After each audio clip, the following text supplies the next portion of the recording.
Hello and welcome to Giant Mess, a sloppy sports and entertainment talk show that covers a little bit of everything. From the New York Football Giants, the New York Baseball Mets, movie reviews, TV show recaps and reactions, comedy, life lessons, life stories, you name it, I got it. Hosted by a giant mess, that's me, the real cinch Neal Lynch. I'm an Irish Italian-American. Graduated from a Catholic high school, but is not Catholic. But damn, does those Catholicism run still deep in through these veins. And then I earned a couple of overpriced degrees from an overpriced research university known for producing doctors and lacrosse players, and 0 for 2 there. Definitely not a doctor, although I am not afraid to give my medical recommendations here and there. And I'm not a lax brow, brah. On today's episode, I'm going to talk about my visit to Rhode Island. The greatest little state. I don't know what the state nickname is. It's sad. I used to live there for like 3 or 4 years. Still can't remember. The Ocean State? There you go. Oh boy, that brain's still working in yours, huh? I went to Rhode Island to visit my grandmother, 94 years old, and I believe she wants me to binge myself to death on food. I'm pretty sure that's what her MO is. Me and my daughter, we went to Roger Williams Park Zoo. I also got to reconnect my best friend from growing up, visited his family. Then there was a kind of an unexpected 2-night stay in Hoboken. Why? Huh? What? Why? I'll tell you about that. And then I turned 42. Yeah, it was my birthday last week. Turned 42, and I feel like I'm 82 at this point after all the traveling that I've done and all the things I've put into my body that are not good for my body. Not feeling 42, feeling 82. So with that, let's get it started. Yeah. What a couple of weeks. I didn't have an episode last week. Couldn't fit it in, mostly because my daughter was sick. She had a 104-degree fever at one point on Tuesday night. I wasn't with her on Tuesday night. I picked her up from mother's on Wednesday. And so Wednesday was my birthday, November 9th. Turned 42. And celebrated by watching my sick daughter. And then Thursday, kept her home from school again. Temperature was not 104 degrees that entire time, but she felt warm to the touch, had some rosy ass cheeks. And so I figured might as well play it safe and keep her home. She's had a cough, some kind of residual smoker's cough for years now. I don't know that she's ever gone a day without a cough. So I don't know that coughing is really a great indicator of whether or not she's not feeling well. I think she just figures like that's life. You know, that's how you know you're a human. You cough. It's like breathing, drinking, eating, sleeping, and coughing. Those are the major pillars of life. That's all she's known is illness so far. I feel like most of the kids that I know, that's just what their life is. Just like, oh, well, it's like if they're not sneezing, coughing, blowing their nose, then they're sick. Like they're sick if none of those things are happening. Like normal, regular to them is phlegm and mucus flying around everywhere. So, but before she got sick, and maybe this is the cause of her sickness, we decided to take a trip up to Rhode Island, Cranston, Rhode Island, where my grandmother lives, to pay her a visit because it's been a long time overdue time, long time coming. Last time my grandmother, who's 94 years old, saw my daughter was maybe a few months after she was born in 2018. And then, we kept saying, oh, we're going to make it back up there. We're going to get it back up there. We're going to get back up there. Back when we were a complete, entire whole family. And then the pandemic hit, and any opportunity or chance to go up there, even during the pandemic or when things were starting to loosen up, restrictions and whatnot, it's like, well, she's in her 90s. Immune system probably isn't great. We have a kid who's constantly sick. Maybe not the best of ideas to go up there and see her and possibly end her life. I mean, there's no other way to put it. Is like, it's very delicate, fragile territory, and I don't want to be the one that tips the cup, if you know what I mean. So we put it off, and then of course I get divorced, and eventually I was just like, all right, I have to make this happen. All right, especially after the scare she had. She had a scare this past spring, right around her birthday. With some issue with her stomach. She had to have like 2 feet of her intestines removed. You're putting like odds together. Odds were not great, and I think that my uncle, who was kind of boots on the ground for that entire experience, was, saying that, he kept it very positive, and but there was that chance that, like, okay, she might not make it. And not to our surprise, she's a freaking warrior. She just, I mean, she doesn't act, she's now starting to behave and act like she's a woman in her 90s. God bless her. But I mean, there was a long stretch of time where it was like she's texting, she's on social media, like she's not, your typical octogenarian or senior citizen. So, but she pulled through, complications left and right.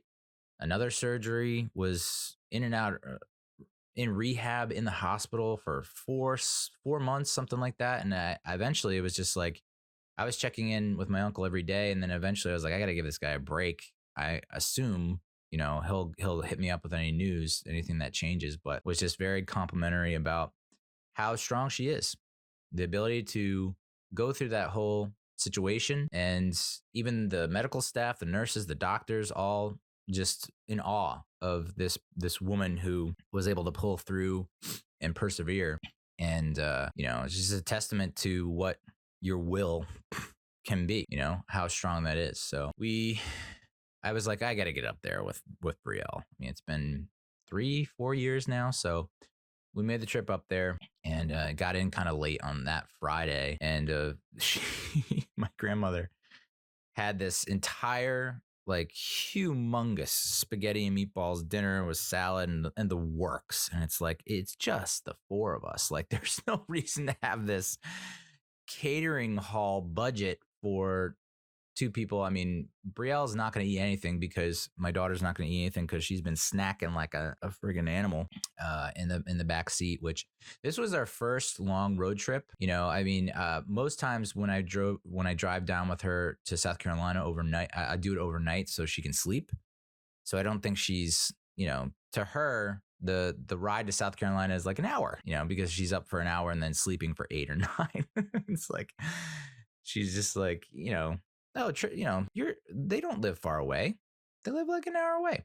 Meanwhile, this one was not overnight. And this is, the drive there was about 5 hours. And so I got the iPad set up correctly this time, had all the appropriate connections. By the way, fuck you, Apple, right in your goddamn eye for all the hoops you make us jump through. Every single one of those freaking hoops, dude. Just why, dude? Why? I mean, I know why. I get it. Capitalism, I get it. But like, you just make life so much more difficult. So finally got the iPad set up correctly, and she was able to watch that while I drove away 5 hours on a Friday night. We got in spaghetti meatballs dinner. And then even after that, I had like 2-3 helpings because I know my grandmother will not rest until I am just like sweating food out of every pore in my body. Just, there needs to be like spaghetti coming out of my eyeballs and ears. Just like, she will not rest until I am so bloated that I can't move. And then I don't know, she'll rob me. I don't know what the end goal is there. Watch me expire and then cook me. I don't know.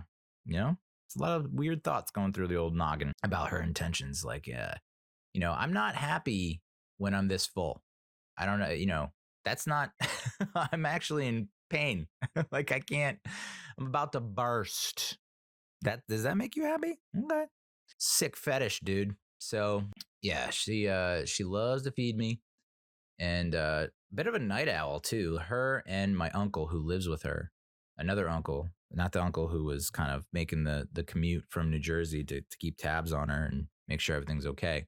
Another uncle who lives with her, they're night owls. So like, 9 o'clock dinner ain't no thing to them. I was worried we were going to get in too late. And then I remembered, no, these people don't sleep. They go to bed like the break of dawn. So we ended up staying up, and I'm exhausted. Brielle's exhausted. She's all loopy. And so it's 11:30, and I was like, we gotta go to bed.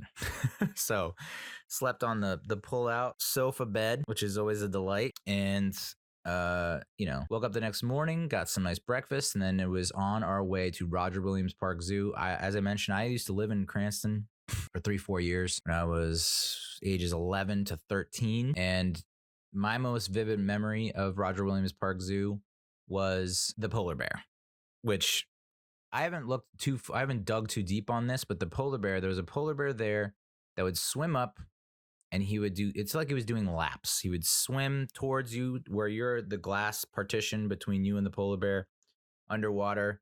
It's underwater, so you can see him swimming, and he swims towards you, and then he kind of does a little flip turn. He presses his paw on the exact same spot every time, and then pushes his way back, and he just does laps.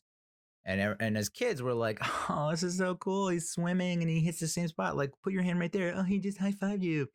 And then as you get older, you learn, oh, no, he's like legitimately insane, psychotic creature that if he ever breaks that glass, he is tearing everyone apart. And so I think he either passed or was moved to a mental institution. I don't know. But the polar bear was not there this time. Instead, in his place, there were otters that were basically doing the same thing, except doing a lot more twisty, turny maneuvers under the water. But they would do kind of come up to the glass, and then they'd flip, turn, and kick off using their legs to push off in the other direction. So I'm sure the otters are mentally unstable as well. What was most interesting about the zoo was the fact that my daughter she's 4, she did not care too much about the animals. The most excited she got was like for a water fountain, which is just, and I get it. I mean, I remember being in Epcot Center or wherever, and you have like the dancing water fountains, the ones that just shoots water here and there, and you got to guess like where it's coming from, and you catch it in your hand or you block it, or that kind of stuff. This wasn't even that. This was just there's a straight like wall that had water pouring out of it, and that's the attraction that she spent most of her time on. It was like water. I'm like, it's like you've never seen it. Like, we don't live in the Mojave, dude. The Sahara, that's not where our primary residence is. You've seen water. What is going on here? People are going to think that I just don't give you water. I don't know. So she was more interested in that. But I mean, we got to see elephants, giraffes, yak, otters, of course. I don't know. I mean, I think we got a turtle, goats. We got to see a fair range of animals. We did not get to see any bears, which kind of stunk. We did get to see camels. Got to see a cheetah. I posted a video about that, a reel about that. That cheetah, dude. Oh my God. That thing, it must have been new because the other cheetahs, there were 3 cheetahs in this cage. I think 2 of the cheetahs were just napping. They're just tired. And then this third cheetah was just pacing back and forth at the fence that divides them from like all these other creatures, like non-predator creatures, like food, basically. And he was just pacing back and forth. Like, the moment this fence comes down, it's on, bro. I'm going to feast. So that was scary yet entertaining. And cheetah is also one of my daughter's favorite animals. So I think she was somewhat into that. And then the other attraction that she's into, not animal related. It was just like the activity center that's kind of like to the side, to the back, where it's like you can paint with water. Yet again, that water really slaps with my daughter, and she would get so upset because it's like you're painting with water, right? It's like looks like a chalkboard. They give you a bucket of water and a paintbrush, and you can paint with the water, and it's cool, but the water dries, and then there's nothing there, and it's like your artwork has disappeared.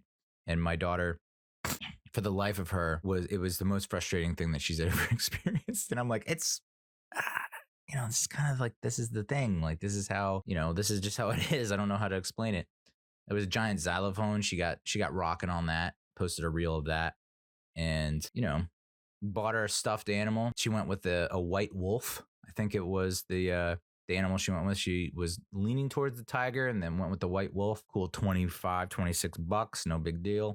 And basically was just feeding her pirate booty. I mean, the amount of pirate booty, well, it wasn't pirate booty. It was Trader Joe's version of pirate booty. So it was like these cheese puffs things. She went through almost an entire jumbo bag herself. If you count like snacking in the car, snacking at the zoo, it was like demolished an entire bag of this cheese puffs, veggie straws, fig Newtons. Like, that's all she ate basically this entire trip. So it was the activity center, and then it was that water fountain, and that was about it. I mean, we got to go through, see some snakes, some fish, and I don't know. I think she enjoyed it. we were there for like 3 hours. An hour of those 3 was at this activity center place where it's like, you could literally do this at any place. You don't have to be at a zoo to participate in these activities, but whatever floats her boat, dude. If it's making her happy, then great, good for you. So we, like I said, there for about 3 hours. The weather was incredible. It was like in the low 70s, low to mid 70s the entire weekend, which I did not pack for. My weather app decided to just conk out. So I packed as if it's going to be cold. It's the Northeast. It's Rhode Island. It's early November. Like, it's going to be cold, right? So I pack as if that's the case. And my weather app's not working. I'm like, what are the odds? It's probably not, it's going to be cold. I get outside. The weather app is now functioning 70s. And I'm like, great. I have nothing packed that is going to be suitable for that kind of temp. So I'd run back inside, just grabbed all kinds of shorts and shirts and stuffed it in a bag and was on my way. But that back from the park, Roger Williams Park Zoo, stopped for a late lunch with my grandmother, who made a sandwich for me. I feel so bad. She feels bad that she's not able to do, because she's wheelchair bound now, can't really stand for too long, doesn't walk, gets around on wheelchair, and everything sounds and looks painful, and she makes sure to make note of that to me. Like, my knee hurts all the time. This hurts all the time. I'm in pain. I hurt. And I'm just sitting there like, did you take your pain meds? Like, there's not a whole lot I can do for you. I would be so pissed if I were her age and having to wait for things. It's like, I don't got the time, dude. Like, she ordered this electric wheelchair and it came and it was just wrong. It didn't fit, or it didn't allow her to stand up or move or go to the bathroom or whatever. And now she has to return that. And then she has to go to like this warehouse to get a new one, but she has to schedule an appointment to do so. And it's like weeks from now. It's like she can't even push herself in the wheelchair. What the fuck? She had to schedule some kind of CAT scan that was like weeks away. And I'm like, weeks away? You told them your age, right? Like, this is... And then there was... she's scheduled to... Hopefully can schedule... to get a shot, an injection in her knee so that her knee won't hurt so much. Just like, all these things should be happening tomorrow, if not today. Like, why are we waiting 3 weeks for all this to go through? But kudos to her for being able to, I can't imagine. Oh boy. So late lunch there. And then I haven't seen my best friend from growing up in a long time. I played baseball with him. I was over his house constantly as a kid, to the point where I think his parents were probably on the edge of like losing me in the woods permanently. Like, it was just, because I was over there all the time, especially in the summer, that they must have been so fed up with me. Like, this kid is draining us in every possible sense of the word, like financially, physically, spiritually, emotionally. Like, this kid needs to go. But they tolerated me for whatever reason, and I'm very appreciative of that, because it was some of the best years of my life. And so it's nice that he was a groomsman in my wedding, and like, I haven't seen him since my wedding. And go over there, and it was like, didn't skip a beat. We have not skipped a day, and that's just that's a lifelong friend right there. So doesn't live in Cranston anymore, lives up north, Rhode Island, close to the Massachusetts border. And so I was like, all right, well, I don't want to drive because we're probably gonna bend some elbows, intoxicate a little bit. So decided to get an Uber. And the Uber comes, and it's gonna be like 40 some odd bucks, something like that, for a half-hour ride, which honestly is not that bad. But both of these Uber drivers, to and fro, I don't think they have kids, or they give a shit about kids. Because, like, I don't have a car seat. I didn't bring a car seat with me. Maybe I should have brought a car seat. That's on me. I wasn't thinking clearly. But I lead the Bree gets in, and maybe this is child endangerment, so I'm gonna stop right there. How's that sound? She's safe, okay? She's safe. She made the trip. No harm, no foul. But, I was a nervous wreck the entire time. So I would imagine I can't understand why that's not a more prevalent thing. I guess the odds, I guess not many parents do that, but would be nice to, have that option, you know? It's just like every Uber driver is equipped with a child seat, regardless of, how many rides they get. I don't know.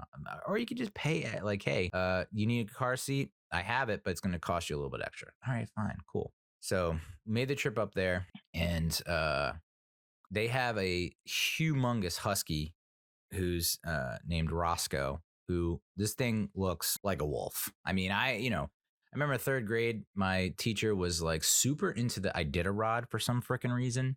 This Alaskan dog race, like just weirdly obsessed with it. No other teacher or school or anything has ever brought it up ever again in my entire life except this teacher. And I remember, like, I think Huskies were the dog du jour, like the dog of choice for the Iditarod. And so that was my exposure to that. But again, I was third grade. I was probably 8 or 9.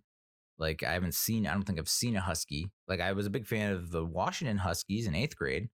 Used to wear their paraphernalia, the merch, rock that shit. But like in terms of seeing and feeling and looking at a husky in person, this is it. This was it. And I can tell you, looks exactly like a wolf. Exactly like a wolf. And my buddy's like, how does she do around dogs? And I'm like, small dogs, she's okay. She just hasn't been exposed to really big dogs. I think everywhere we've been, because we don't have a dog, we don't have cats. Everywhere we go, it's just like a medium to small dog. Dogs that she could take in a fight. If it were a wrestling match, I get my money's on her. Even though she doesn't have a lot of hand to paw combat, I think that she can hold her own against a lot of the medium to small dogs. This dog I wouldn't even call this dog large. This dog is excessive. Like this is a big and tall dog. This dog, heavyweight champion of the world heavyweight champion. And so I was excited to see her reaction because I don't think she's ever seen a dog this big in person, but also she's a big fan of wolves. And I was like, this is as close to a wolf as you're probably going to get. And so she was a little timid, understandably. I mean, my buddy was sitting in a chair and he had the leash, the dog's in a collar on this leash. And the leash is probably like 6 foot long. And he had that thing wrapped 5, 6, 7 times around his arm. Like, the only way that this thing is going to eat your baby, eat your daughter, is if it rips my arm out of the socket, which is very possible. So keep on your toes for this monster. And eventually it settled down, but I would not. That's like, you want to talk about the worst ways to die. It's like in a fire, drowning. Attacked by a wolf or a bear. Animal attack has to be up there. I think that's got to be worse. I don't know. But eventually the wolf, the husky, tired itself out and was able to lay down, and she was able to pet it. So that was good. She got that in. But oh boy, like there was a point where the dog was let outside and they closed the screen door, but not the glass sliding door, and it jumped and you could see it like rake the screen door. And I was like, I can't believe that's the pretty solid screen door that you got there. You got your money's worth, because that thing ran its claws down it multiple times trying to get in, and withstood the pressure. So we ended up ordering Mexican. I ordered a monster burrito with steak and shrimp, no rice, no beans, extra steak and shrimp, even though that didn't really say extra steak and shrimp. It just, the option was meat inside. That was the checkbox. And the next checkbox was meat on the side. And I was like, okay. Well, I'm going to go meat inside, see how that works out. And this thing showed up. It was the size of a baby. It was the size of my arm, at least from my wrist to my elbow, I'd say. That was the size of this monster burrito. So they weren't joking around. I think a lot of places, as a gimmick, as a goof, they'll be like, oh, monster burrito. And it's like, oh, this is the size of maybe a burrito, 1.5 burritos. Like, this is not 2.5 to 3 burritos. And I could only finish half. And I felt like my buddy also kind of went all in on the dinner order, which I appreciated. But then his daughter, who's like 15 and I think could be a model. I mean, she's like tall, skinny, like ridiculous. And I know that's absurd to say about a 15-year-old, but I mean, like, when do most of these models get their start? Usually those scouts as perverted as you think they are, as creepy as they are, they have an eye for that kind of thing. And they usually pick him out at an early age. And I was like, I mean, she could be a model. So she ate next to nothing. And then her boyfriend shows up and he's rail thin. And he's like, oh, I'm not hungry. And the dog, Roscoe, actually jumped up and snatched his quesadilla and ate it. And so I was like, well, this is going to be an interesting night. We got a husky with foreseeable gas issues. And then I'm just sitting there with a monster burrito, like going to town on this thing. And I can't imagine what these two teenagers thought. Like, oh my God, is this what's in store for us when we get older? We're just going to like house ridiculously portioned foods. But really appreciated that, a teenager like her was able to entertain a 4-year-old for that long. And I guess she has an affinity for youngins and oldins. Like it's strictly people in their diapers, I guess is the best way to put it. It's either like very young or very old. She doesn't hate like she does everyone else, or can tolerate more. So she ended up entertaining Bree, and I wish Bree was like a little bit older so she could tell me what exactly was going on, in that room. But I'm assuming she won't be scarred for life. And then their son made a cameo, not surprise appearance, but he popped in for a little bit, and it was good to see him and talk with him. But just overall, I wish those are the kind of people that like make you want to be near them and with them at all times. So it's like I would love the opportunity to just pick up and move there and be like, okay, well these are our friends, and we're gonna see them every other weekend. I'm sure they don't want to see that much of me, but it's like I could do every weekend if you guys are in for every weekend. I'm in. So, but it was interesting to see because they have older kids, 15-year-old and 21-year-old, and to have a 4-year-old back in the mix, I think that part of them was feeling very nostalgic about that. Of course, Bree didn't eat her quesadilla, and so they had some chicken nuggets on standby, which is like the go-to emergency break in case of emergency glass situation. When in doubt, nug it up. You know what I'm saying? Nug it up. We did get to watch the World Series finale, and most interesting to me for that was the post-game interview with Justin Verlander, where he's there with his daughter, and Kate Upton's off camera, and then eventually the kid's like, screaming, "Mommy, mommy, mommy!" And so she comes on camera, and then Big Papi, David Ortiz, asks her the question. That's like, yeah, you know what you're doing with that question, Big Pop. It's like, oh, so do you want him to retire, or do you want to see him play another season? Like, this is definitely a stab at the Tom Brady Giselle Bundchen story angle, and then she knocked it out of the park. She she almost went overboard. It was like I want him to be happy. I love watching him do what he loves to do. He's an artist, and I love watching him, a master of his craft. And I was just like, oh, damn, dude. Kate Upton is going all in on this, and it's great to see. And I don't know that you get to see that much more anymore. Not to like dive too deep into it, but it's like, I understand both sides, Tom Brady and Giselle. I understand both sides. It's like, hey man, you said you were going to retire. You retired, and then you came out of retirement very quickly. You also said that you also didn't tell me that you were talking to the Dolphins. So there's a lot of mistakes on Brady's side. Okay. At the same time, it's like logistically, realistically, he's not going to be able to play till he's 50. And even though you thought last year was his last year, and he won a Super Bowl with his first year in the Bucs, and at that point you think, okay, you proved your point. You don't need Belichick to win a Super Bowl. You are the greatest quarterback of all time. You proved that you don't need the Patriots to win, blah, blah, blah. You kind of it starts to wear on you a little bit from Giselle's standpoint. But goddamn, it's just goddamn. And you got to know who you married, right? A little bit. Like, this guy loves the game of football. Loves it. And if you had to do rankings of like his loves in life, football's one. Like, and then you have to go down all the way down the list, and then it's like wife, children. Like, that's just who he is. So I don't know that he's really changed all that much to any degree, other than his physical appearance, where he looks, everyone's saying he looks like Skeletor, but I'm like, it's just pliability, baby. That's just what you look like when you're pliable.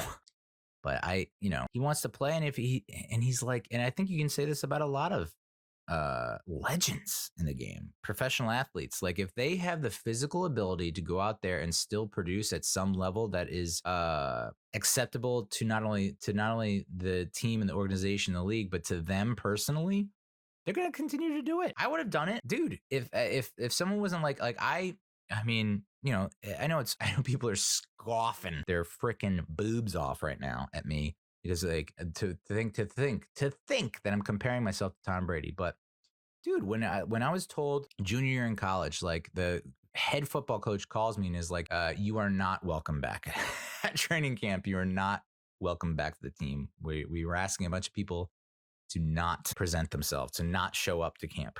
And you are one of them." I freaking cried, dude. I was only 19 at the time. So it's like 19. I got at least like 3-4 years of playing football in me, at least, that I know I can do. I took that very hard. So it's like, you know, if someone hadn't told me, you know, baseball was a situation where, you know, I took a hiatus for about 3 or 4 years from actually playing and pitching and then try to get back into it. And my arm was like, whoa, dude. My arm was like Giselle. My arm was like, no, dude. We've been through this. You're done. You finished. You stopped. And now you want to get back into it? No.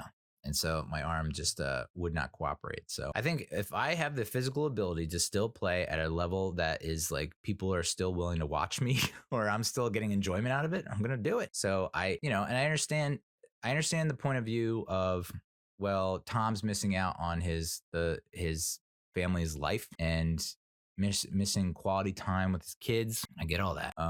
But you don't know. I mean, we just don't know all the ins and outs of it. I mean, personally, if I know that that's going on in with my family and my wife's pissed about this, I'd be like, I'm going to try to incorporate them as much as possible into what I'm doing. You know, and some would say, well, that's a little selfish, narcissistic. Okay.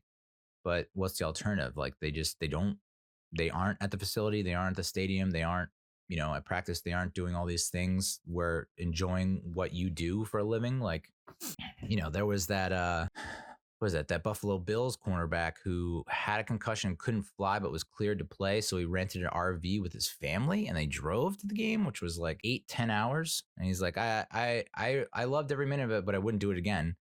It's like, you know, and you have NFL head coaches. I think Coughlin did this. I'm trying to think of another one who did this, but they have they know that they're going to work long hours. And so they're like, just come to the stadium, come to the facility. I can hang out with you from here to there.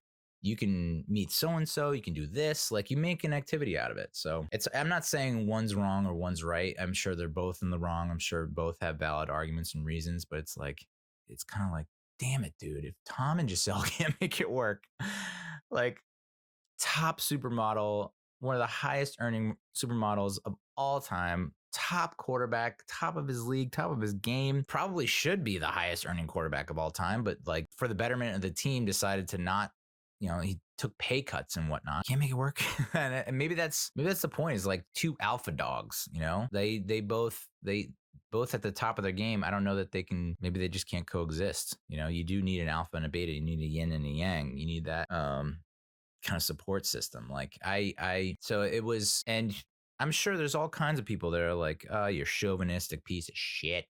Because I saw that Kate Upton World Series finale post-game interview, and I was like, man, that's refreshing. And that's, you know, that's my bias, because I came out of a relationship where it was like, I support you, quote unquote, but I don't support you.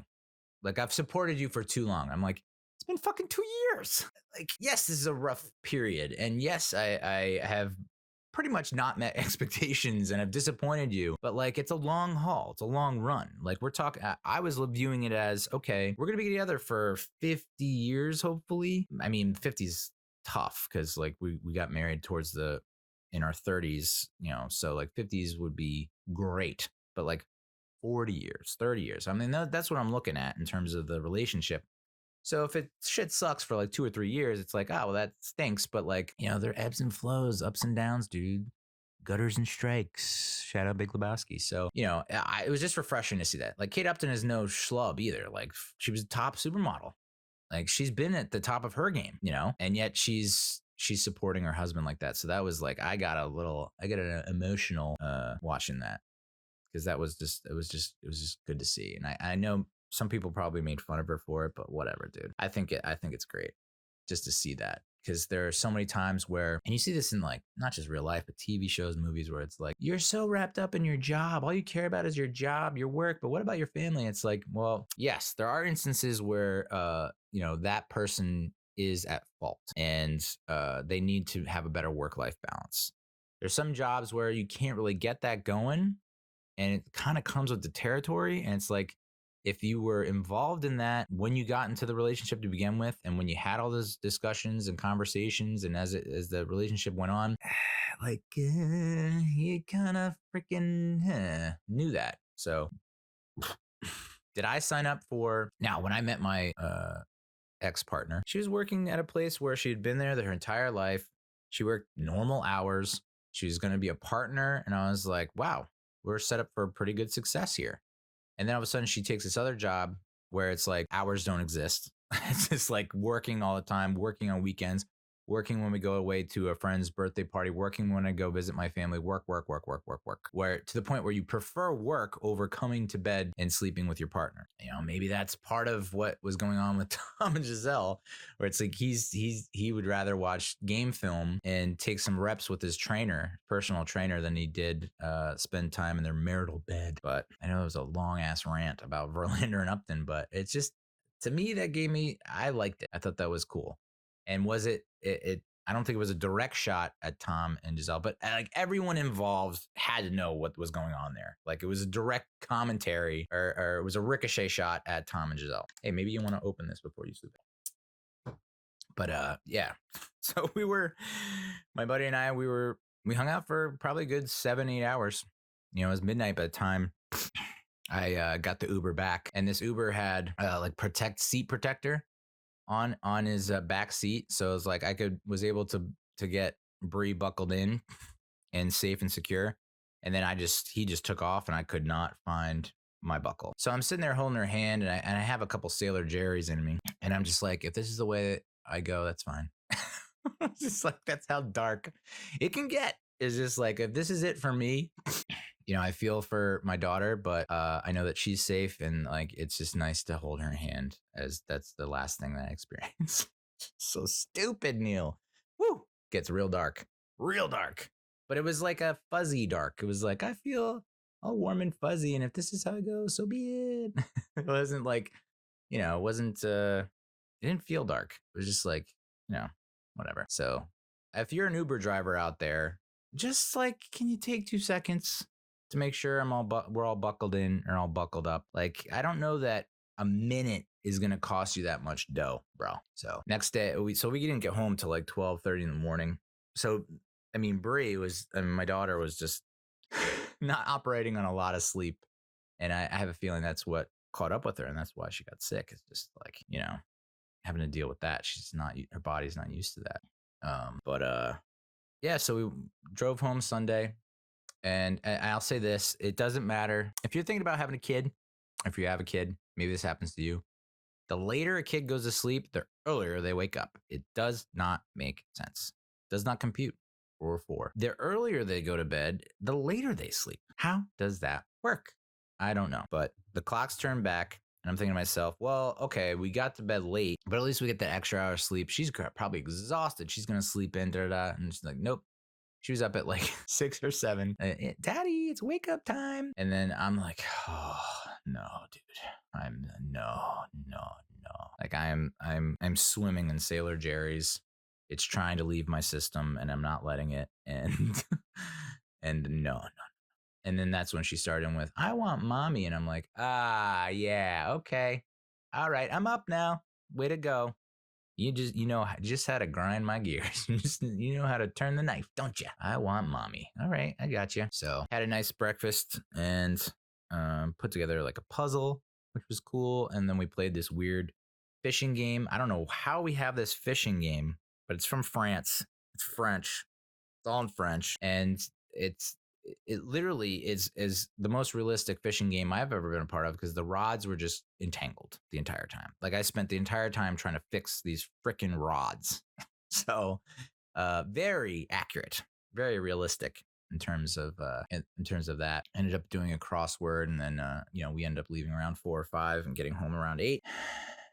And then a friend called and wondered why my kid was up and eating dinner at 8:30, 9 o'clock. And I was just like, do you have a kid? No? Okay, shut the fudge up, dude. And then Monday morning, that's when my daughter was not feeling well. She had the rosy cheeks. She felt warm to the touch. I took her temperature multiple times with digital thermometers, which I think digital thermometers are a scam at this point. I don't think they work. I think I don't know why they were invented or why anyone actually believes in them, but I just don't trust them at all. And she didn't have a temperature, so I dropped her off at school. And the director or whatever at this daycare, immediately noticed her rosy cheeks. Like, rosy cheeks, huh? And I'm like, she's shy. She's blushing. Yeah, she's blushing. So happy to see you. And she took her temperature with a digital thermometer, which I don't even know if that thing works. It looks like a gun, and they point it at the kid's head, and then they just rapid fire pull the trigger on the thing, which can't be the way that you operate it. And there was no temperature. So I was like, all right, I guess my job is done here. I hope you feel better, Bree, and I'll see you Wednesday. And then, of course, that's when she goes home with her mother, and she has the 104-degree fever. And so I ended up, but it was like, that's, part of the pros and cons of being divorced. Like, it's like, well, I love her and I want to see her be better and I want her to get well, but it's kind of out of my hands at this point.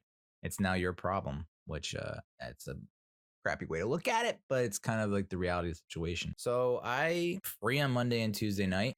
I received a job offer. I accepted a job offer. It's my birthday week. So I was like, I'm going to celebrate. I think I deserve it, for all the doom and gloom that I put myself through. It's all internal strife. Nothing externally happening, but it's all internal, like why? I was like, I want to go up and visit some friends in Hoboken, maybe go out to dinner, just hang out. And I gotta say, so I drove up there Monday night, and I decided to drive, which I gotta stop doing because like that parking garage is just out of control expensive. It's just obnoxious.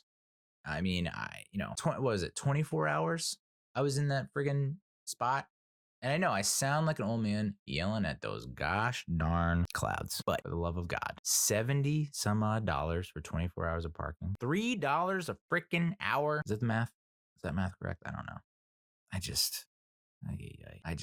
Ugh. So but then again, it's, probably an hour, a little over an hour drive. If I have to take public transportation, the way that I can do it from where I am to Hoboken, it's like you can take the train to Newark. That can be an hour in itself. Then you have to get on the path, which there's a transfer at Exchange Place. And then you get to Hoboken and you're at the southern tip and you got to go the northern tip. And it's like you can do an Uber, you can do a bus. The bus is going to take a cool 20 minutes, maybe half an hour. And then the Uber is the Uber, So I was like, I'll drive, thinking like, all right, I'll stay the night. They have some space. I'll stay the night. And then, so went out to a very nice dinner. It used to be a place called Clinton Social, which is where I watched the Giants win the NFC Championship against the Niners there. I know the exact seat I was sitting in. It is no longer Clinton Social. It's now this Italian place called Il Tavolo di Palmisano. Tremendous food, Italian food. And, picked up a Pinot Noir and a Malbec as payment for my stay, as a nice little, like, you don't want to show up empty handed. So I bought that. And of course it was immediately called out by my friend's wife who nicknamed Monster, and was very monstrous in her assessment of my wine selection. Was like, what the fudge is this, dude? Why is this not only is like, why is this in my apartment? Like, I don't even want it in my apartment. That's how poorly I think of your choices. I mean, I picked it was a wine label with the name Sideways. I thought, okay, there's a movie named Sideways, so they must know what they're talking about. And then the other one was some Malbec from Argentina, Australia, Argentina. I don't know, one of those countries. And I didn't even get to try that, but I did have some Meiomi at dinner. Meiomi is, even though it's my ex-partner's, my daughter's mother's favorite wine, it's like, well, it is pretty good. So even though I try to put a ban on anything associated and affiliated with her, it's like, well, I can't quit you, Meiomi. You won't divorce me, right, Meiomi? Oh my God. Had some burrata. Well, first of all, we took an Uber from my friend's place to the restaurant, and I looked at the license plate. So you know how they give you the license plate, the name of the guy, the driver, and then the license plate. And the license plate, I thought it was an error, or I was like, well, this is a coincidence. Druber, Druber, Druber. And so in my head, I looked at it and I thought, oh, Dr. Uber. So like, what are the odds that this guy is like a doctor who just loves money and like doesn't know how to stop working? And so this is what he does when he's not in surgery. When he's not in the OR, he's out there conducting surgery on them streets, just slicing and dicing those streets, those roads. And turns out, no, his name's Drew. It's just like the movie Stuber, where it's a guy named Stu and he's an Uber driver. Like, this is the same kind of shtick. It's like his name's Andrew, and so he goes by Druber. But I was like, I think you should lean into the Dr. Uber thing, and you should probably like wear a stethoscope and what are they called? Scrubs. And like that mirror thing that you never see on doctors anymore. And he said he'd take it into consideration. I had a nice little collabo suggestion though, because, you know, I want to do some research on this restaurant that we're going to, because it was my choice, right? I made the reservation. And it turns out there's a YouTube video that profiles it, features it, and it's hosted by a guy I used to work with at SNY. This guy, and I don't know if this is doxing. I don't think this is doxing. But he's the son of a prominent deli owner in Hoboken. And I've mentioned this deli multiple times, Biancamanos. You can get a sub that we're talking about, that monster burrito that was the size of basically my forearm from my wrist to elbow. This sub is from my wrist to my shoulder, $20. Like that, has to be the top deal of all time in any place, in any universe. Like, it has to be. The bang for your buck you get with that kind of sandwich is priceless. I've said it before, I'll say it again. It lasted me an entire weekend, where that's the only thing I ate the entire weekend. And it was satisfying and fulfilling. Anyway, this guy, in addition to his job at SNY, hosts this like series called The Pulse with Peter B. So I guess it's not doxing if he's already out there and doing this kind of stuff on YouTube. I don't know. But he's a very good, gregarious guy, very talkative, and like puts this series podcast show to shame, because he's got like graphics and stuff, and he's got like multi-camera setup, and he conducts these interviews. And because he's kind of I would say Hoboken food royalty. Can I say that? He's able to land interviews with these owners and proprietors in Hoboken, and you get a pretty good sense of how the restaurant's going to turn out and whatnot. So got to go in the back, got some burrata, which I'm a big fan of, arugula salad, which was nice.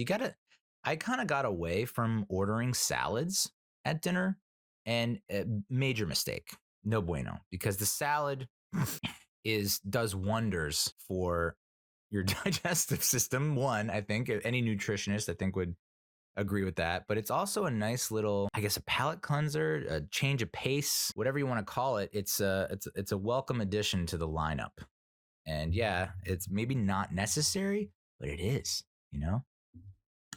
So I decided, because I was eating with a vegetarian or a pescatarian, I should say, that I felt weird about ordering like a meat dish. I didn't ask them like if they felt weird, but I was like, well, I probably should err on the side of like, let's just not go meat. And I don't need meat. There was a period in my life where it's like, I need meat at all times, every sitting, every session, every feeding. But now it's like, I don't think I need the meat. I think I can get by without it. So I decided to go with a shrimp and risotto, and had like a little pesto flavoring to it, which was amazing. I mean, I just fucking love pesto. It's just like not healthy, but had some dirty martinis to kick it off. That's always a good kickoff, always. And especially if the other person is doing it too, because it's like, all right, now we're in this together. I know that you're in my foxhole. You're ready to do battle. Let's do this. We're both got dirty martinis. Let's go. It's gonna be this is the beginning of a great night. And then eventually you switch to the Miami wine, which was also awesome. So just a great dinner. I highly recommend it. Hoboken also, Mondays are tough for going out to dinner. A lot of places closed on Mondays, so it's a very limited offering. And but I loved it. Great restaurant experience. Great conversation. Great all around. And then we went back to my friend's place and we watched The Cutting Edge, which I am very familiar with. I think a lot of people are familiar with if you're of a certain age. And I loved it. I really did like it a lot. It's one of my buddy's wife's favorite movies. She was a figure skater growing up.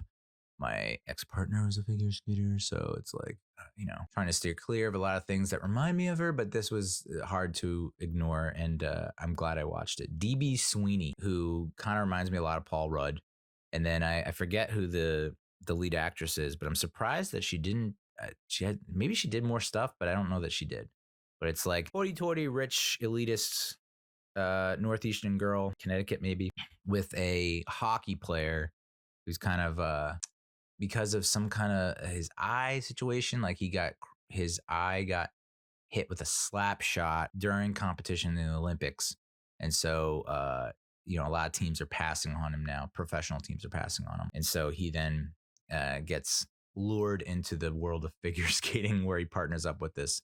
And he comes from, humble means, he's not, I think he's lower middle class, maybe, needs a job. And so he decides to take it. And of course, it's like, the Lady and the Tramp style, where it's like you get the rich person with on the other side of the tracks guy, and some great scenes, great chemistry between the two of them. And a lot of great lines and dialogue. I mean, it's so late 80s, early 90s. And I feel like that for me was such a golden period of cinema because it's like cheesy and corny and campy, but also, it's hard to look away, that kind of thing. Yeah, thoroughly enjoyed that. Slept on the couch. And then I thought about leaving early that morning because like my friends had work. Newsflash, I'm out of work.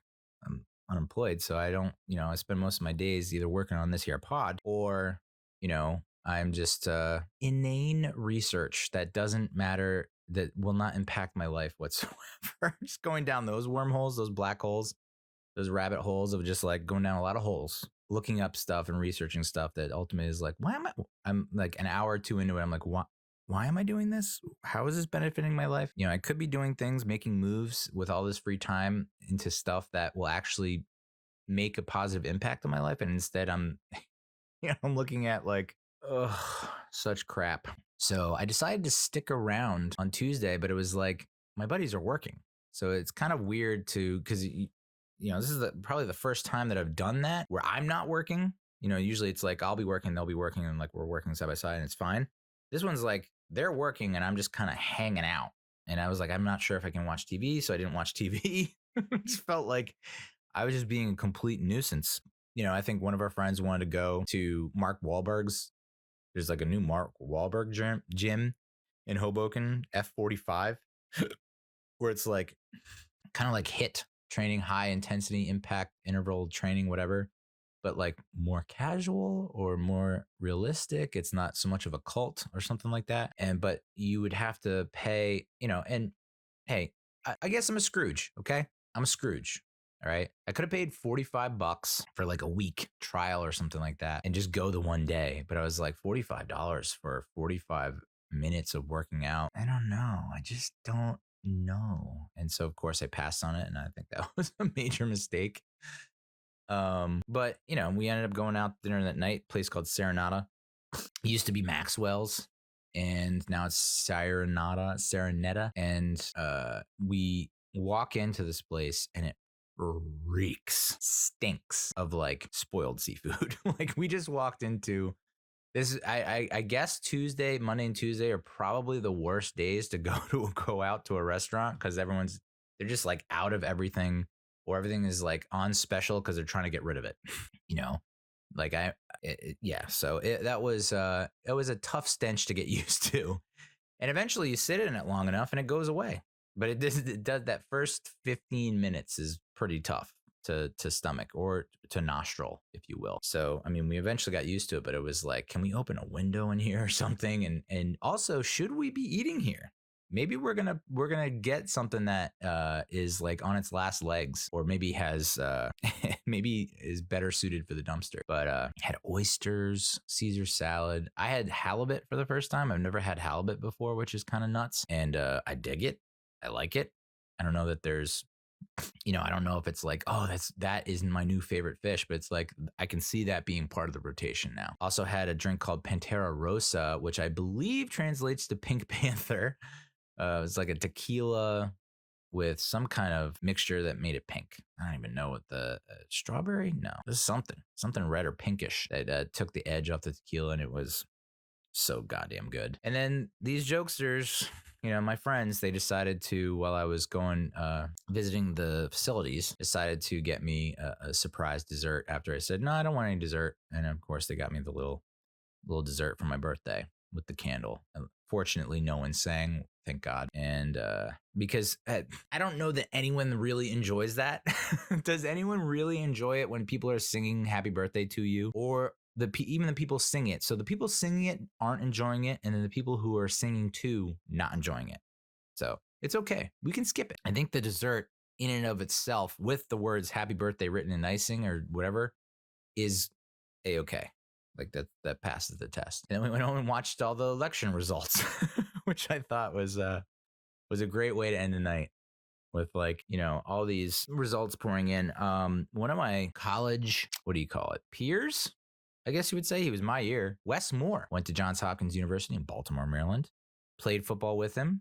I mean, that's like as loose as you can get with that saying, because it's like I was on the roster and he was on the roster. I think he saw the field more than me. He was a wide receiver. I was a 7th string quarterback, but then worked my way up to 4th string. No big deal. And he was a wide receiver. He got to see some time on the field, and didn't really hang out with him other than that. But I know that every interaction I had with him was very positive. He's just a very positive guy. And I mean, even then you could tell, okay, like it's not shocking what's happening with him right now. Like he just became governor of Maryland. And it's just like, you look at his resume and you're like, yeah, that makes sense. And everyone's like, oh my God, you went to college with guy who's the governor of Maryland. And like, I wouldn't be shocked if he goes on to run for president. He's only 42. I think he's 42, 43. And if Wes Moore, like just keep that name in the back of your head for the next 10, 12 years. Because I have a feeling in the next 10, 12 years, you're going to see his name pop up as a potential presidential candidate. I mean, he's just like that kind of guy, I think you spend 1 minute talking to me and you're like, okay, this guy's no future. Like he's just, he just wants to have a good time, party, and I get it, and like have fun with that. But you talk to Wes, and it's just like, oh, you are just leaps and bounds beyond anyone of our age or any other age. Like you just okay. So yeah, my actual birthday, Wednesday, the next day, the 9th, was just spent watching my sick daughter, and I get to open some gifts. I opened a gift for my sister and brother-in-law. They got me a nice humidor with like a cool lighter that looks like a friggin' lightsaber. I got some pouches. Apparently you need to put pouches in your humidor to keep it like a certain climate, and then a thermometer that you put in the humidor to make sure you're maintaining that temp that's needed for the choice, perfect optimal settings for the cigars, the 3 cigars that I have. And eventually, was able to track down the package that contains the cutter that you need for the cigar, and on all the other stuff that goes along with it. The fuel, maybe the butane fuel that you have to put in the lighter. Of course, Amazon continues to deliver it to the wrong address, so that's always fun trying to track that down. And then that night I had a night terror because I had a cupcake. So it doesn't matter how old you get. I mean, how freaking appropriate, suitable, how fitting is that? I've turned 42 and I still suffer from a sleep disorder that is primarily and mostly found in like children. So if anyone, wonders like, why does he act like a kid all the time? Like he just can't, he refuses to grow up. It's like, well, I blame it on the sleeping disorder. Yeah. I'm pretty sure, and this is what gets me, is like I let Bree sleep in my bed because I was like, she's sick. We usually do it once a week anyway. It's fine. Like, and I've had a long couple days. She's had a long couple days. Let's just get in bed, go to bed early, and that's that. And then I had this like ridiculous night terror, and she just didn't wake up. It's just unreal. Like I woke up in the middle of it. I woke myself up, which is rare. But I did, where it just, you're like hallucinating. Like I was looking, I'm laying on my bed, I'm looking out towards where my desk is, and I just start seeing like all these things kind of looked like the vapor trails from Morbius, where like, I don't know, hard to describe, some smokiness with some glittering. And it's like, is this a ghost? Is it a spirit? Like what's happening? And I think I actually said that. I said like, what the F is happening? Screaming it out loud. And she was just snug as a bug in a rug, dude. Didn't move a single solitary inch. The entire time I'm like freaking out and having a night terror at the age of 42. Okay. So took her temperature the next morning, was like around 100 degrees. So I was like, all right, obviously not going into school. So we ended up doing, there's this thing called koala crate, and they have a bunch of projects, and I keep getting these koala crates, and I keep saying, oh, we'll do it. And I never get around to it. And I was like, all right, well, now's as good time as any, because I can't have her watching TV all freaking day. Like I did on Wednesday, where it's just like, you don't feel good. I don't think you want to do much of anything except sit there and watch TV. Let's just have at it. So she's feeling a little bit better on Thursday. So broke out the koala crate, made a barn tote, farm animal finger puppets, a veggie garden, stained glass art. We went full on project mode, and I've never been prouder. And yet all those projects, so I named 4. I feel like we did 5 or 7 projects. Took about like an hour. Like, why is it when you try to entertain your child one-on-one, you feel like you do so much, and you look at the clock and it's like an hour goes by and you're like, oh my God, I feel like this has been half the day. And yet you watch TV, and you could watch like 10 episodes of something, and you're like, oh my God, it's been 5 hours. Okay. All right.